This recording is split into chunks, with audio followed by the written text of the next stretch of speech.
He thought his life was over. He believed God had stopped caring. But what he didn't know was that heaven was still writing the most powerful chapter of his story. This is the story of a man named Ethan, a man who lost everything except the love of God. Ethan was once the kind of man everyone respected, a loving husband, a caring father, a hard-working employee. But one day, life struck him like a storm with no warning.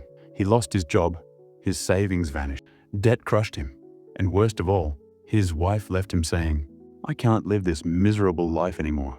Those words became a knife in his soul. Every night, Ethan sat alone, staring at the empty side of the bed, asking God one question: why me? But heaven was silent, or so he thought.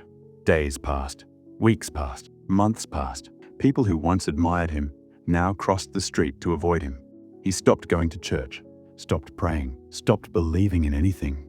He felt like a failure, not just in front of people, but in front of God. One night, he looked up at the sky and whispered, "God, not even you want me anymore." A tear fell. His hands were trembling. His heart was tired. He decided tomorrow would be his last day alive. He wrote a note for his daughter, "I'm sorry I wasn't enough." That night, while Ethan was sitting alone in darkness, someone knocked on his door. An old man was standing outside with a soft smile on his face and a Bible in his hand. "I don't know why," the old man said, "but God told me someone here needs to know he hasn't given up." Ethan froze. The man slowly opened the Bible to Isaiah 43:2. "When you pass through deep waters, I will be with you." The words hit Ethan's heart like light breaking through darkness. For the first time in months, he felt something: hope. The old man gently said, "Son, God is not asking you to be strong. He's asking you to trust him while he fights for you." Ethan cried, not out of weakness, but because his soul suddenly remembered who his father was.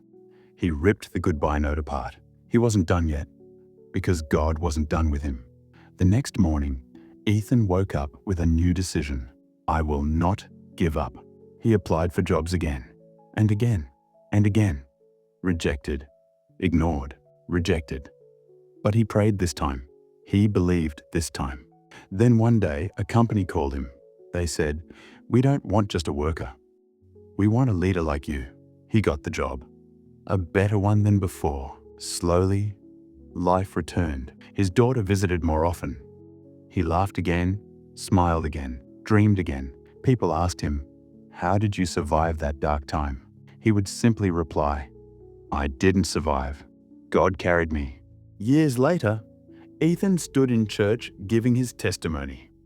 "God didn't rescue me when I wanted," he said. "He rescued me when I needed." He looked at the crowd and smiled. Sometimes God allows us to break, not to destroy us, but to rebuild us into someone stronger. He continued, "You're not reading your last chapter. God is preparing your comeback story." People cried. People felt seen. People realized they weren't alone. Ethan raised his hands and declared, "I am living proof. God never gives up on his children. To the one who feels forgotten, you're not. To the one who cries at night, he hears you. To the one who thinks God is silent, he's preparing your miracle. When life breaks you, God builds you. When the world rejects you, God protects you. When people say you are nothing, God says, "You are mine. You are chosen. You are loved." So stand up again, pray again, believe again, hope again, because God has not finished his story.